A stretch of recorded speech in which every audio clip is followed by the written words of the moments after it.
Alright guys, I am going to take it a little bit easier today. I was kind of sick the past couple days and over the weekend, so early in the morning here where I'm at, but I'll just do a little bit right now and then later I'll record more of this. But all I'm going to be doing for this one, at least at the start, just redo some of our logic here, do a little bit of refactoring, like the print string I'm going to move out into its own file again.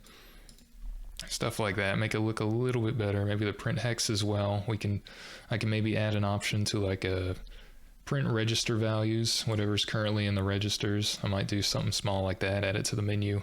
Yeah, anyway, let's do that. Let's see what's in our print string thing here. Find file. There we go, print string. So it's still really simple. I think all we changed is we're using SI, if I remember right. But I am just going to move it all into the other thing. Our other logic here. Print strings in SI register, because that's what we're using for this ultimately. SI is down here, so what I'm gonna try to do is still do the old push and pop thing. Oh, we can't do that here, can we? It has to be after this, so let's do that. Let's, I guess we'll push everything and then pop it out after, because we're not pushing and popping in the middle. So at the moment, we're just gonna push all the registers onto the stack, and at the end we'll pop them back out. Just so we don't mess with them too much as they're calling this. Which at the moment I think 7 is white for the color, but if we change the graphics modes, which we will, we'll need the color I think, so we'll just keep that there. So this is all good. So the only thing we really need to do here functionally is include the file. So I'm gonna do that. Include files, like the X files, but you know, inclusive, I guess, because it's modern day. I don't know. We'll just include, and the string stuff is in print string, which is in our other source folder. So I believe it's one up. And then in source, no, we're already in source. It's one up and then in print string.asm. Okay, so that would be where this file is at. I think that's how you do includes in FASM, if I remember right. It's been a little bit, but we'll write this. But the other thing we can do is do load SB, load string, load source byte, which loads from the source operand, which is normally SI register here. Well, a segment offset from DS. It's the SI, if you use it for load SB, which is what I'm going to be using it for, which should be blue, yeah, is located in the DS SI, the DS segment, data segment, our SI offset into that data segment, because it's part of our code data here. But that's where it's at. But we can just, at the moment, we can just use it as the SI register and it's fine. But load SB takes the next byte from the SI register and moves it into AL. So it goes SI, moves into AL. So we're going to use that to make this slightly simpler. So SI into AL right here, we can just do load SB, I believe. Jump equal in print. Does that set the flags? Does this say? 0 flag is unaffected, so it does not. Otherwise we could check if the flag is 0, but it does not. That's okay. After the byte is transferred, SI is incremented automatically according to the setting of the DF flag. It should be the direction flag, DF, and the flags register, DF. By default, I believe it's set to 0, so it should be 0 right now. And that means it's the direction that stuff is incremented. So at least for this, an SI, load source byte or string byte, whatever it is, will increment automatically, go to the next byte automatically because DF is 0. If DF was set to 1, then it would decrement automatically. So if we wanted to go in reverse for some reason, we could set it to 1. And I think you can set that with, well, clear. I think CLD is clear direction flag, and that would set it to 0, or set direction flag, which I don't remember what that is. I don't know if it's at STD maybe? Yeah, STD, I think. Set direction flag would set it to 1, but I think by default it's cleared, so it's 0, so we increment automatically. So we won't have to do this because it's already incremented. So that makes it slightly simpler compared to 0. If so, we end, else we print it and jump back. So make it just slightly simpler. And then our print string code, we could externalize here. I didn't mean to do that. And every time we call print string, it should be okay, I believe. Hopefully. Okay. Let's go back. I'm using ANSI term for the time being because it makes clearing the screen easier, but some things don't show up as well. Directories show up in this ugly blue color that you can't see anything with, but that's okay. And so let's see if this just worked right off the bat. Probably not. But we'll see. We'll see if it did. And it did. It's printing strings all right. I think we're good. The reboot still works. Something went wrong because I pressed a backspace and I don't have a backspace handled. So even if I enter in this and I backspace, it's not going to do the file. So that I might need to add, and then it loads this. I need to add a thing to go back to the menu as well from here, but at the moment it just stops. But that's okay. We got the print string working, so that's good. So what I could do is work on adding the print the register values, I guess, if you want that. We can at least have a thing for it, I guess. Which would use our print hex. So I don't know if we need to include it in here or inside the other. Probably inside the other. I can clear it with Control L. It's great, just like a terminal. That's why it's ANSI term. We'll go back here. So we only have these two. I'm going to make a new file, and I'm going to call it. It's not here already. I'm going to call it print registers. All right. So how do we do this? I'm basically just going to take whatever. Well, the registers should contain whatever memory value they have. I should just move that into DX, I think is how I'm using DX register. Yeah, I should just move the registers into DX other than DX itself, and then just call this and it should print the screen, I think. I don't know if I want to include the file print hex inside our registers or just inside our regular one here. Which would be easier and make more sense. I mean, I could keep them all separate and just include it in here. I guess I could do that for now. Yeah, that was right. We can include it for now. And we would just call print registers if we have a new command on here, which I can add. And call it maybe PR. Oh, but that would mean I would have to go. Now let's keep it 1 for now. We'll just do P at the moment. Print registers. Print register values. Do we want to print the values in them and the memory location? We could do that, I guess. Or just 1. I don't know. I'll just keep it like this. Print register values. 0xa, 0xd, 0. Okay. So if we do a P, then we'll call print registers. Why not? This is the F. We go down there, get the user input. I guess we could go back to main menu after we do this stuff. Trying to think how to go back to the main menu if we want to. Could just call main menu, right? Menu R, menu N. Let's go, I guess, down here. Well, we'll leave in program to the end. We'll just do that. And I think all we're just going to do is just call. We should add it into this as well. Where are the other compares? Are they up here, right here? If we do R reboot, we can just add it down here. Compare AL, P, not O. Print register values, yes, yes. Jump equal, print registers. Aha, there we go. And we go all the way down here. We'll call it print registers. And this we'll call, oh, we don't want to name them the same thing, do we? Print registers. I'll call this, I don't know, register print. Registers print. Name it the opposite so it's not confused. The only person here that's confused is myself, and probably you, because why wouldn't you be? Registers print, there we go.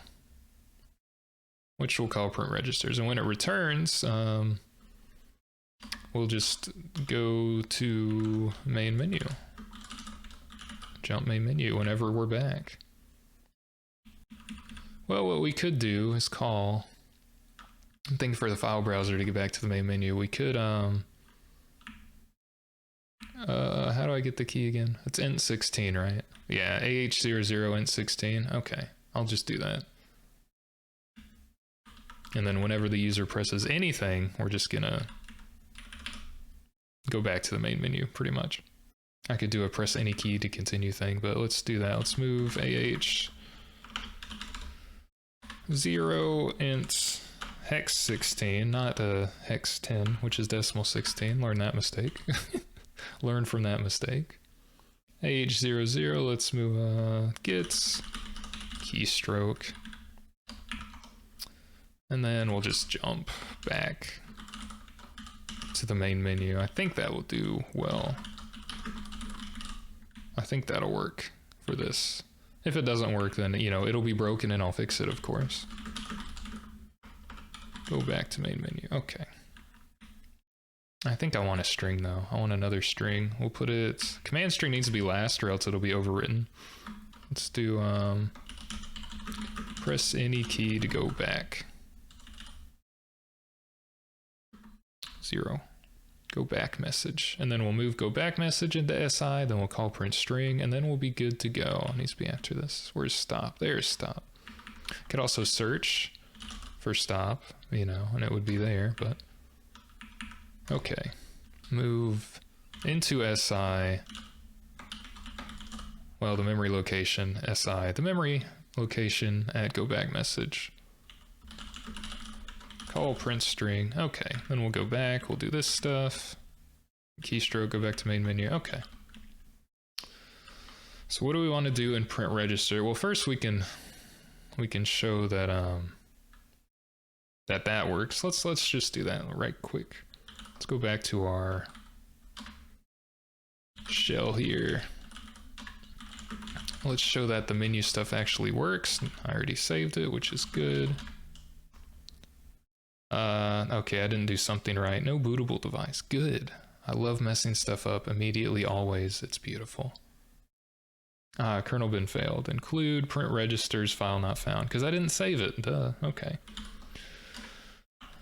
Save the file before you try to use it, or else, you know, it doesn't work. Oh, an up arrow works for this as well. Nice. All right. Undefined symbol print registers. Nice. And that is because there's nothing there. So what we need to do is add something. And we're just gonna make it return at the moment. Okay, so that, you know, it actually has something happen. Invalid value. Wow. Add file with zeros until 512 bytes. 176. So it doesn't like this. Why would it not like this? Does it move past the 512? It shouldn't. This should be fine. I don't know why it's not liking whatever I'm doing. That's good. That's always good. It'd be nice if you told me what value was invalid and why it was, but you're not doing that now, are you? Maybe because I have the include and then the other stuff. I mean, if it's over 512 bytes, I guess that would make sense. What if I pad it out to 2 sectors?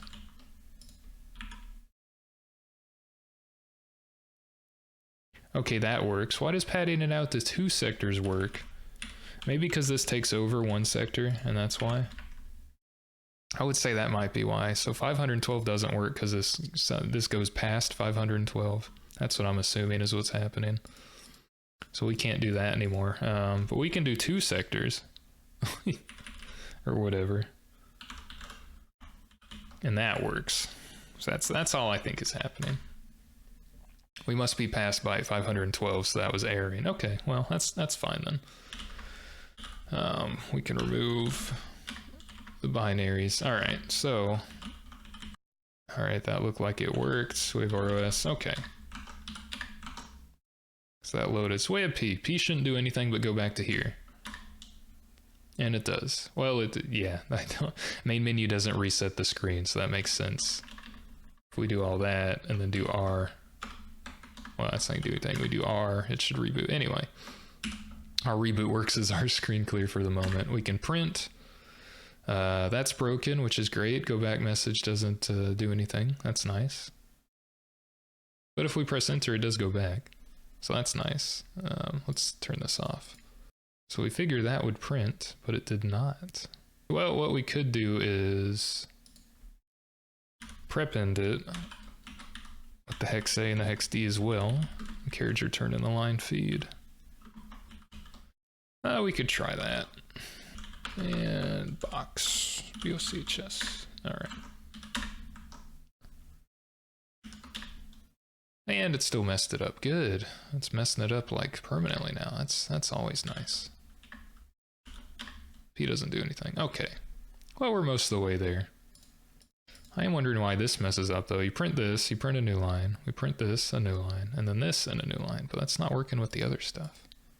Well, although it is messing up, we might have to, this might go past 512 down here, which is why it's messing up. So what we need to do there, since our kernel is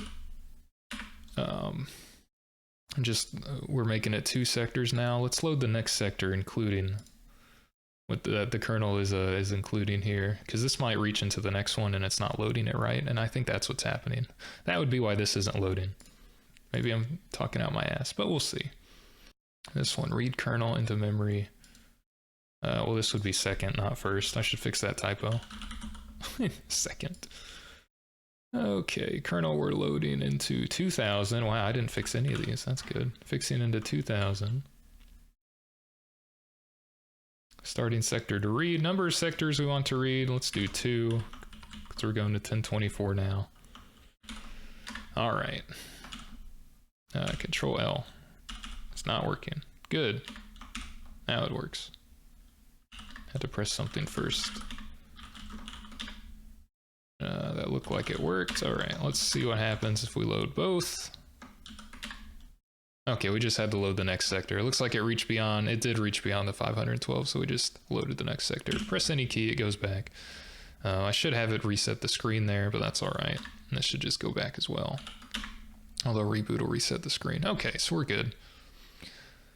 Press any key to go back. Now the new line works, but I want like 2, so let's do 2 new lines. Just so it's on its own separate line. We press anything, it goes back, we're good. Okay, so, print registers, I should move that as well. Let's do move into SI, go back message, call print stream. Okay. So how would I do a screen clear, a screen reset? We would have to move this code into the main menu. So the file browser resets it. Yeah, let's do this code. We should move into the main menu as well. And since we're repeating it a lot, we could move it into its own file. But at the moment, I'm lazy, so I'm not going to do that. What I can do is, I think I just copied that. Yeah, what I can do is still move this into stuff. This, move it into here. Okay. Okay, so we're good there. That's the beginning. Okay, so that might reset it whenever we call the main menu, I think. Make clean.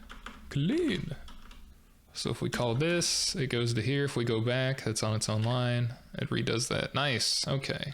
Call file browser, it does this. Call print register values, does nothing at the moment. Because I'm not getting a key, that's why. I'm not getting a key still. Print go back message. Here we go. Move. X16, get keystroke. Get cat stroke, okay. File browser works, reboot works, print register values. Well, it did work because it just loaded the first key, so you can press P and whatever.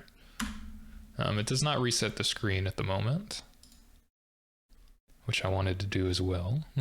So we'll move this code yet again. We're going to move it into its own thing, I think. Copy this. Copy that Sarge. Call print registers. Well, let's reset the screen first. All right, well, we should have this here. Assuming it worked. Okay, P. There we go. Press any key. All right, and F. Press any key to go back. All right, so we look like we're good here. And reboot works. We're getting the menu together, boys. I know it's taken a while, but we're slowly getting it. So I'm gonna end now because I need to shower and go to work, as you do, and get myself cleaned up. What I'm gonna do later today, or you know, whenever I get back to this and make the rest of the video and then edit it and stuff, I'm going to make the thing for the print register values. I'm gonna do that.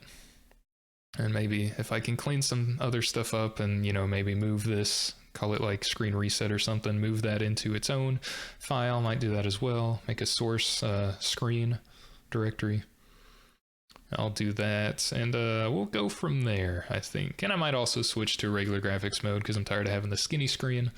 I don't think there's an easy way, or I don't think there is a way to call full screen from within box or make it full screen unless I'm using SDL. So I may have to get the SDL libraries and set that up. Otherwise, if I don't want to do that, I'll just do a regular graphics mode and get a little bit bigger screen. But again, I'll do that later. So I will see you then.